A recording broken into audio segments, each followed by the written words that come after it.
Hi, welcome back. This is now the third video in the series, series that opens up this music channel.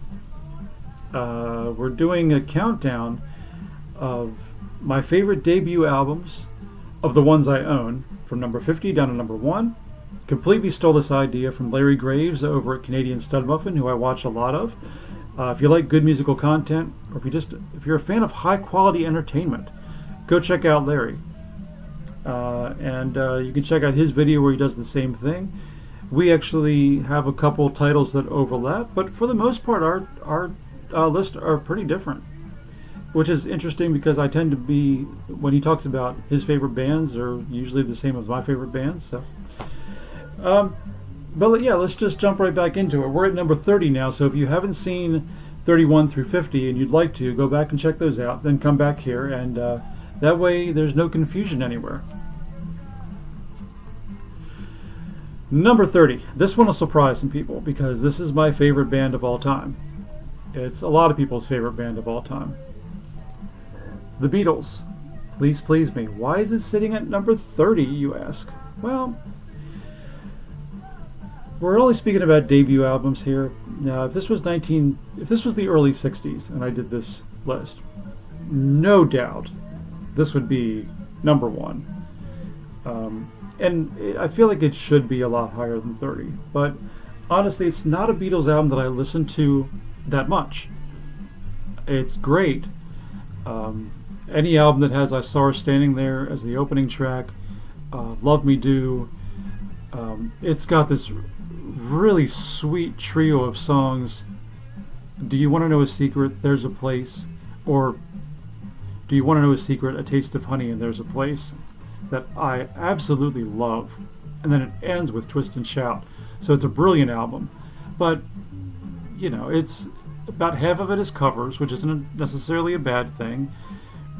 But as far as Beatles albums go, it's down there for me. So it didn't rank as high as what everybody might think I should rank it, but I would never argue with this being a fantastic album, though. Number 29, one of my favorite artists, Captain Beefheart, Safe as Milk. If you want to get into Captain Beefheart, do not make the mistake I did. Do not think that you're going to be brave and just go straight marching into Trout Mask Replica, because don't do it. Don't do it. Unless you've had experience with experimental music, don't do it. I did it when I was 15, and it took me about 4 years before I would listen to any more Captain Beefheart. I love Trout Mask Replica now. Not my favorite Beefheart album still, but if you're going to start with Beefheart, start here. This is a very good spot. His first album, the songs are much more accessible, but it's still very Captain Beefheart. You get Electricity, which is one of his best songs ever. Yellow Brick Road, Plastic Factory, Grown So Ugly are all amazing. The lead-off track, Sure Enough and Yes I Do, with Ry Cooder on slide guitar and Captain Beefheart's Howlin' Wolf type vocals. It's some of the best straightforward white blues music I think that was ever made. I skip a couple tracks in here when I listen to it. I'm not a fan of I'm So Glad, but that's actually a song that a lot of Beefheart fans love, so that's just me. Overall, solid album. And again, a perfect place to start if you want to listen to Captain Beefheart. You're pretty safe if you kind of go in order of his releases, because they build up quickly to Trout Mask Replica, and then never mind.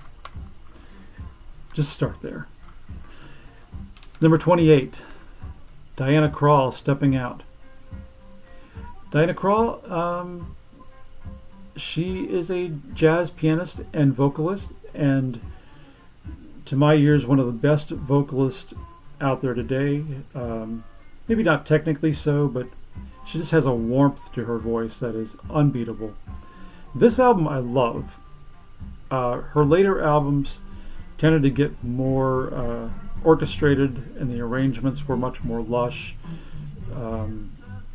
relying more on ballads. This is a great combination of upbeat, up-tempo jazz standards and ballads. And it's her, it's on vocals and piano. There's a guitarist, bassist, and drummer. That's it. And you feel like you're in a small, smoky jazz club at midnight. And it's great. The sound quality on here is phenomenal. So it intensifies that feeling of you're right there with the band. So great late night listening. Number 27, another one of my favorite artists, but this debut album does not get a lot of love from his fans. Lou Reed.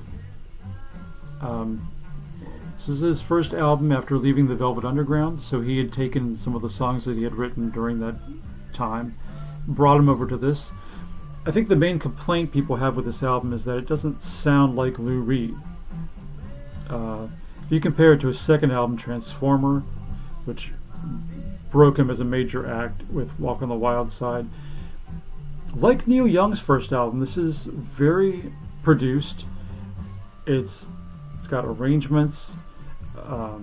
There's embellishments that don't really fit Lou Reed's style, but that said, I actually think of all those things as a plus. In fact, as far as his early albums go, I play this one, and I do play Berlin, even though it's a hard listen. One of my favorite albums, but you got to be in the right mood for Berlin because it's incredibly depressing. So that said, I think this is one of the early Lou Reed albums that I play the most. I like a lot of his later stuff as well. Magic and Loss, Songs for Drella, Set the Twilight Reeling, New York. So this is actually probably in my top 6 or 7 Lou Reed albums. And all the Lou Reed fans are going, what? What about Coney Island Baby? Number 26. Are you a Bonzo Dog Band fan? Do you know who the Bonzo Dog Band are? If not, then pause the video, go look up Bonzo Dog Band, and come back and thank me later. So the Bonzo Dog Band were a 60s and 70s band. The best way you can describe them is if Monty Python was a musical act. That's really it. Led by two very creative geniuses, Neil Innes and Vivian Stanshall. And but there's also other members of the band too, including Roger Ruskin Spear, who his debut album Electric Shocks, seen here. You really start to understand listening to this how instrumental Roger Ruskin Spear was to the sound of the band. This could be another Bonzo Dog Band album. Of course, you don't have Vivian or Neil that I know of on here. They might pop up, but I don't think so. Hysterically funny in some spots, always musically inventive. It's just a great album, especially if you like British humor. It's just full of it. And yeah. So if you're a Bonzo fan and you don't know about this album, do yourself a favor and go get it. Number 25. Out of these 50 albums, I only have one album made after the year 2000. That would be this one, Will Butler's Policy from 2015. I didn't know who Will Butler was, but at the end of 2015, I was trying to catch up on my knowledge of current music. I was sampling through a bunch of albums that came out that year, and I stumbled upon Policy, and I thought, this is phenomenal. Yeah, it's short. It has kind of a, I don't want to say punk, maybe neo-punk feel in spots, but it also has a new wave 80s feel in some spots, just out and out hard rock in other spots. Very diverse album, very short album. I think it's only like 30 minutes long, which these days is a rarity. since most albums tend to be overblown. But very, very interesting lyrically. There's some lyrics on this that still, I've heard it so many times, but they still crack me up.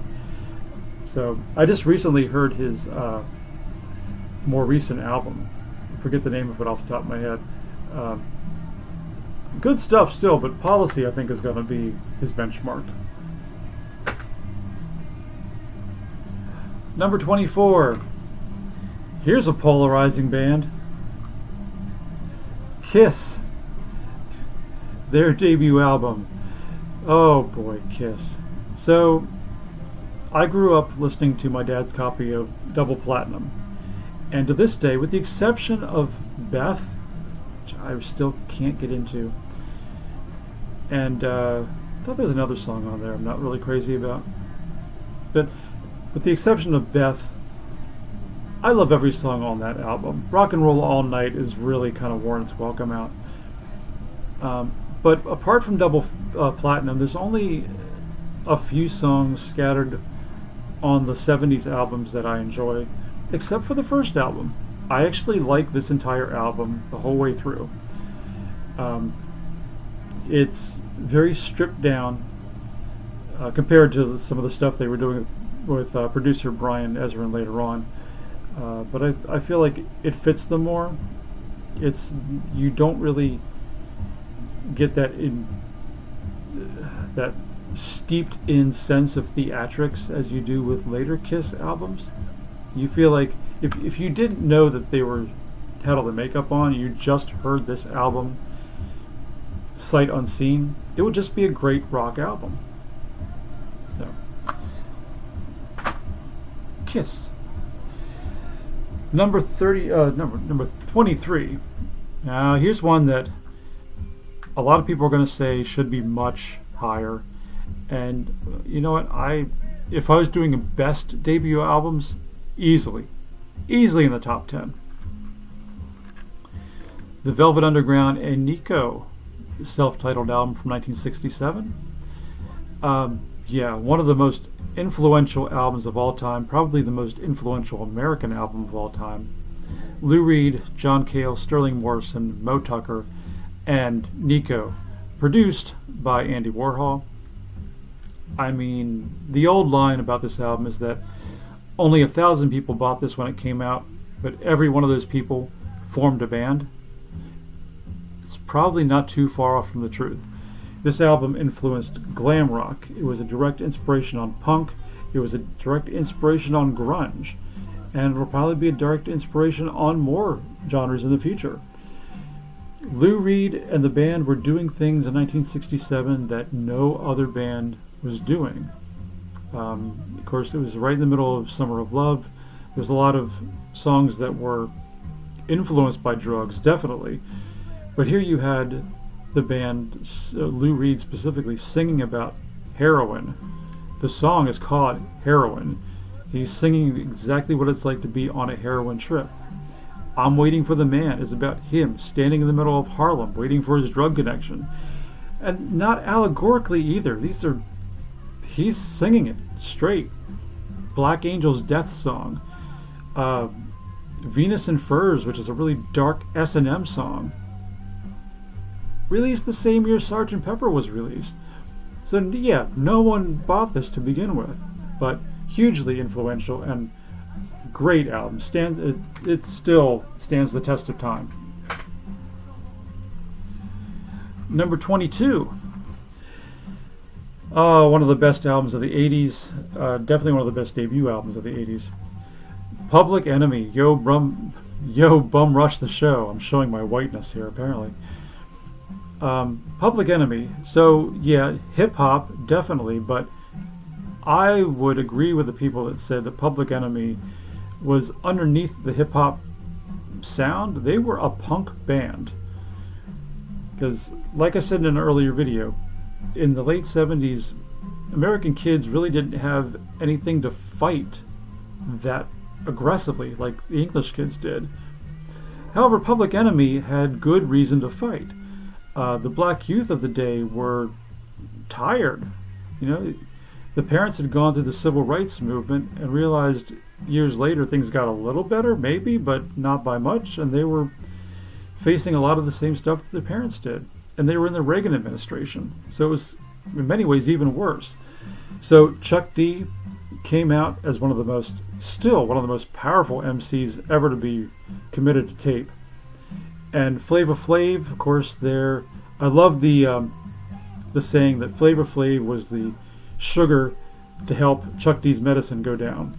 Flavor Flav was the comic relief, but still with his own important messages. And Yo Bum Rush's show, even though it's not quite as political as they would get later on, still an impressive hip hop album. Hip hop hadn't sounded like this before. They were pulling in samples from everywhere they could find, just creating this revolutionary sound to go behind their message. So Public Enemy, I think, is one of the most important bands from the 1980s, without a doubt. Number 21, this album was actually, I told you I stole this idea from Larry Graves. I shouldn't give it away. Okay, pause this, go watch Larry Graves, Canadian Stud Muffin, do his list, then come back. I'll give you a minute. Okay, so you watched his list, right? Then you'll know this was his number 1. Led Zeppelin's debut album. What can you say about Led Zeppelin? They're one of the few bands that were able to take blues music as a white band, take blues music, and not just copy it, but take it to another level. Unfortunately, as everybody knows by now, they stole a bunch of music and didn't give the original writers credit, which not a good thing. I happened to look in, this is the earliest CD version of this album, and I happened to look in here the other day when I was playing it, and they do give credit to Willie Dixon for a few songs, although How Many More Times is still contributed to just Jimmy Page and Robert Plant, which I think it's based on the Howlin' Wolf song, so I'm not a lawyer though. But all that aside, incredible album, raw, just incredible amount of energy. John Bonham on drums is already just tearing it up. And really cool that Jimmy Page, as the producer, decided to melt some of these songs together. Like Your Time Is Gonna Come out fades out into Black Mountain Side, and the quick cuts between I want to say Black Mountain Side and Communication Breakdown. So really inventive programming too. So great album. So that wraps up the 3rd installment of this video series. I hope you're enjoying it. We're going to come back for 2 more videos. We're going to be into the top 20, so stick around. Again, like, comment, subscribe, all that fun YouTube stuff that YouTube viewers do, and let me know what you think. So we'll see you next time.